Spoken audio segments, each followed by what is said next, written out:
ভাই সেদিনকে মনে করেন ভাইয়ের দোকানে গেলাম, ভাইয়ের দোকানে যাইনি, ভাই ডাক দিয়েছে, ডাক দিয়ে বলতেছে ভাই পাঁচের থেকে লিটন ভাই পেঁয়াজি পাঠাইছে, তারপরে ছোটো সিঙ্গড়া।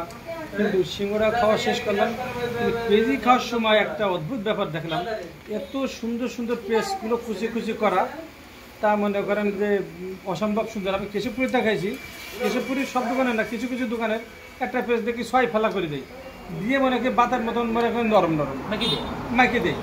কিন্তু পেঁয়াজি আপনার লিটন ভাই পাঠানো হয়তো ভাই স্পেশাল দোকানের থেকে দিয়েছে, এবং স্পেশাল দোকানদার সেই পেঁয়াজটা খুব সুন্দর করে কুচি কুচি করেছে, তাতে করে মনে করেন আমি ওই সেই পেঁয়াজের প্রেমে পড়ে গেছি এক কথায়।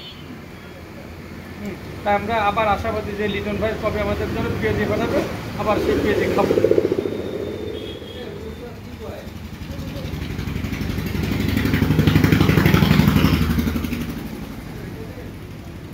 অনেক জায়গায় যাওয়া হচ্ছে, আসলে এই খান হোটেলে আসা হয় না, যে কারণে খান ভাইয়েরও অনেক অভিযোগ। তো আজকে আসছি খান ভাইয়ের এখানে।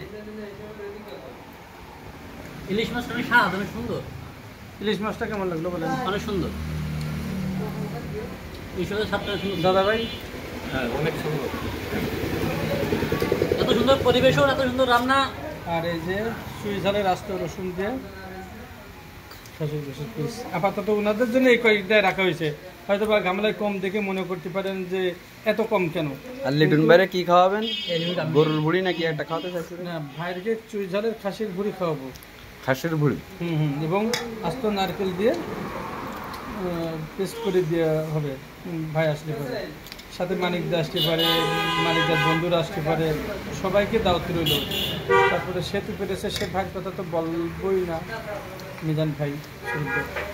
তো সেই জন্য বলতেছে আপনারা এটা ব্রেক করেন, আর ভাইদেরকে এরকম চুইঝালের।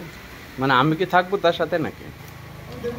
আপনি তো আমার বিশেষ মেহমান হিসেবে থাকবেন, সবাই তারা বড় ভাই আছে, কিন্তু আপনি তো বিশেষ মেহমান, কারণ আপনি বাকি বিল্লাহ ভাইয়ের ছোট ভাই, আর আমি শরীফ খানের ছোট ভাই।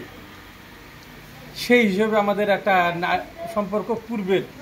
স্পেশাল হচ্ছে খাসির ভুড়ি নারকেলের দুধ দিয়ে খাওয়াবেন? দুধ দিয়ে খাওয়াবো। প্রধান মেহমান থাকবে লিটন ভাই, প্রধান মেহমান পাজিয়া থেকে শুধু লিটন ভাই, সাথে তার শুভাকাঙ্ক্ষী যারা আছে। ঠিক আছে। ঠিক আছে।